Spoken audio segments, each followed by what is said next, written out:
In this video, I'm going to be covering a feature which you should start using in all of your Google Docs and slides. Welcome back to Google Tutorials, where we give you the best tips and tricks to grow your confidence online. If you haven't already, or if you're new here, please subscribe and turn on the notification bell so that you're the first to get notified every time we launch a new video. If you haven't watched the Google Docs playlist or the Google Slides playlist, there will be a link in the description box below, as well as a link in the iCard in the top right of your screen. Also, check out the links in the description, as I'll share links to everything I mentioned, as well as extra notes. This feature which I'm about to show you is brilliant, and you should start using it in all of your Google Docs as well as your Google Slides. This feature is downloading. You have the ability to download your Google Docs or Slides.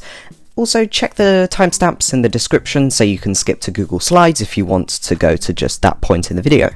For Google Docs, all you need to do is go to the top left where it says File on the top navigation bar below the name, and then go down to Download.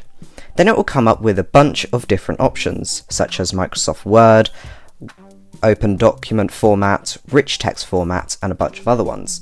So let's say you want to transfer all of your Google Docs into a Microsoft account. You can do so by downloading it into Word, or you can download it into a PDF document if you're doing it as a resource or as a template for something.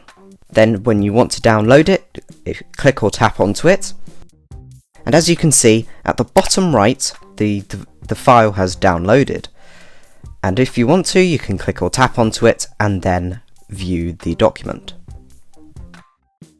Google Slides, on the other hand, is fairly similar, although it's got a few minor differences. Like in Google Docs, all you need to do is go to the top left and go to File, which is underneath the name, and then go down to Download. Then it will offer you a lot of similar services such as PowerPoint, OPD document, PDF document, plain text, and more.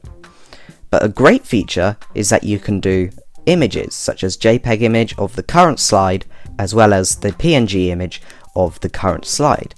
Then you can select any of these which you require. For example, I'm going to go for a PNG image of the current slide.